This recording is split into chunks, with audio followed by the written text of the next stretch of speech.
Hello everyone, welcome back to my channel.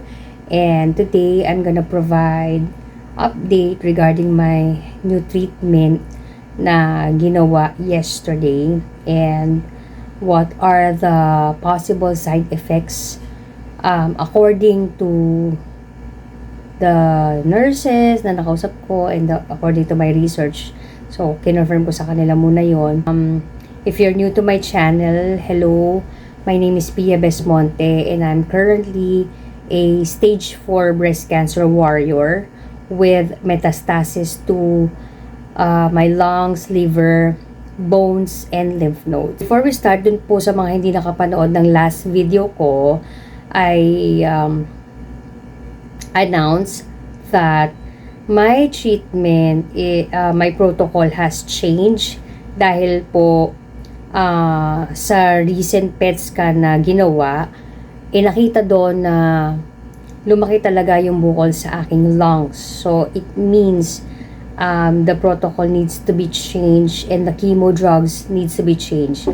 Previously, I was taking oral chemotherapy drugs plus yung treatment ko every 3 weeks was for the targeted therapy and the Zolidronix, yung para sa bones. Ngayon naman po, ang ginawa ng doctor is weekly na po ang aking treatment.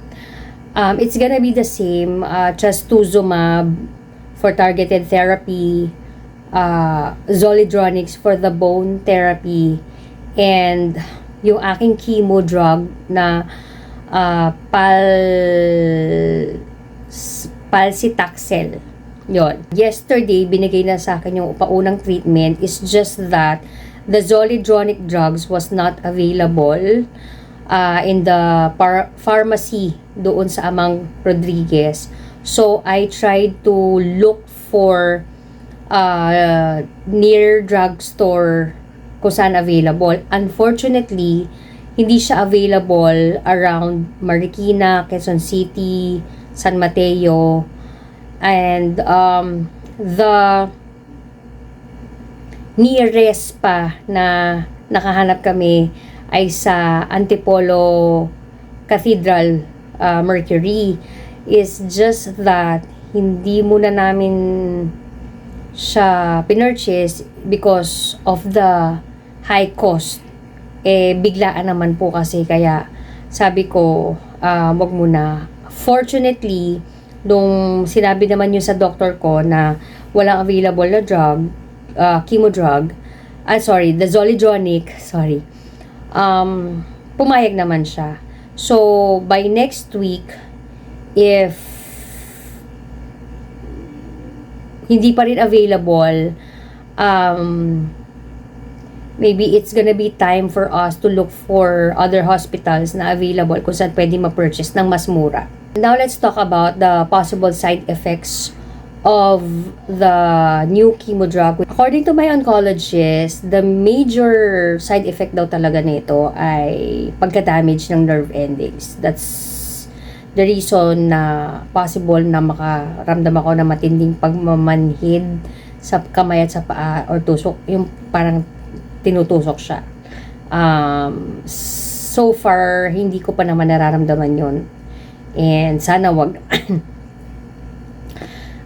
Also, when I did my research, possible din na malagas ang aking hair.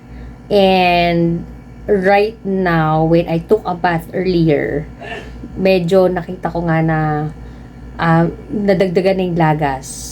Compared dun sa sa unang pagkakalbo ko, ay after several days ko pa na experience yung paglalagas, kaya doon na ako kinalbo. I don't have any problem with being kalbo or being bald. That's okay with me kasi ang buhok ko naman sobrang dali naman tumubo niyan after ng treatment. Kung tutubo siya agad, tutubo agad. Kagaya nito, nakailang patrim na rin ako ng buhok, and same pa rin naman ang texture ng buhok ko. Ayan. So yeah, that's okay with me. Another side effect na nakita ko, which I also confirmed ito with mga nurse na administer nung treatment sa akin yesterday, is nausea or vomiting. That's why binigyan nila ako ng paunang gamot or yung pre-meds before the chemo. Also, may take-home drugs ako so that I can take it whenever I feel like nag-uumpisa na or mag-uumpisa na yung pag-vomit ko. I am hoping na that's something na hindi ko ma-experience this time, because para ako nagka-trauma pa dun sa unang gamutan ko way back 2023. Hindi ko pa rin makalimutan how hard it was na yung sa pagsusuka or pagva-vomit. Pasitabi na po sa mga kumakain, pasensya na po. Na wala kang ganang kumain, hindi ka makakain, tapos naglalabas ka pa. And that also led to the third possible side effect, which is the feeling of fatigue or over fatigue. Nakakapagod po kasi talaga yon, yung parang yung sobrang pagva-vomit mo. So I am hoping and praying that something na hindi ko naman sana ma-experience this time, or hindi ganun kalala. Kasi nga parang bumabalik pa sa akin yung parang time na sobrang nagkukulong lang ako dito sa kwarto, kasi nga for me to recover, it took around 7 to 10 days bago ako makarecover. Ngayon, ang challenge is weekly na yung gamutan. So, weekly i-administer sa akin yung chemo drug. So, I'm not sure kung gano'n na magiging side effect nga sa akin, nausea, vomiting, and over fatigue, is kung paano makaka-recover ng maayos yung katawan ko after the treatment. And then, the treatment the following week. Kasi it's gonna be every Wednesday. Yun. Tapos, I have to do my laboratory tests every Friday para maipakita ko yon sa doktor ko ng check-up ko on a Monday. So, ganun. Medyo